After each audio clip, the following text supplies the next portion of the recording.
Après le non-lieu des juges d'instruction de la CRIEF, la détention prolongée du patron du groupe Joma continue de susciter des vagues de réactions dans le pays.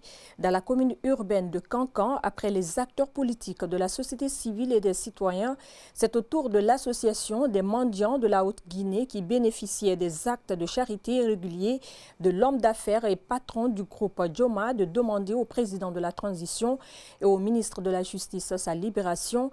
Rencontrés dans leur champ de 6 hectares à Bansado, Banfele, dans la sous-préfecture de Moribaya, ces mendiants disent manquer de soutien depuis l'interpellation de cabinet Silla Bilgate, Suleiman Katokamara et Mamadi Kaba.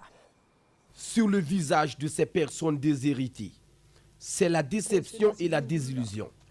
Autrefois bénéficiaires des œuvres de charité de la part du patron de Joma Group, la nouvelle de non-lieu des juges d'instruction de la CRIEF autorisant sa libération et la restitution de ses biens avait pourtant sonné comme une aubaine et un espoir pour ces personnes à mobilité réduite.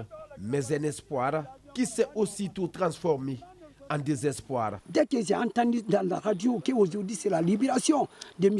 Silla Bilgate, ces jours-là on était contents dans notre groupe. Tous les 1150, 125 personnes des handicaps de Haute-Guinée, c'était content. Dans ce champ de riz de 6 hectares, l'émotion est grande. En larmes, ces mendiants rappellent combien de fois cabinet Silla Bilgate a œuvré pour leur bien-être avant son incarcération au mois de septembre dernier. S'ils estiment que cabinet Silla a détourné, alors cet argent, il l'a utilisé pour sortir les nécessités dans la misère. Il était toujours là pour nous soutenir à travers des gestes de charité.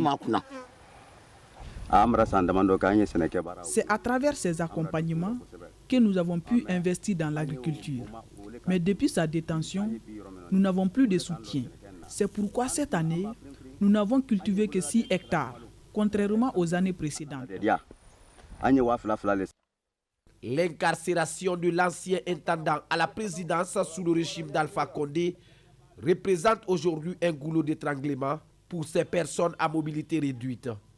C'est pourquoi Amadou Mara lance un appel au président de la transition. Aide-nous, monsieur Ali Touré, de libérer Silla Bilgate. Je ne connais pas tous les ministres et je ne connais pas tous les cadres, mais c'est Silla qu'on le connaît, parce que c'est Silla qui nous fait MP. Espérons donc que ces cris de cœur tombent dans de bonnes oreilles.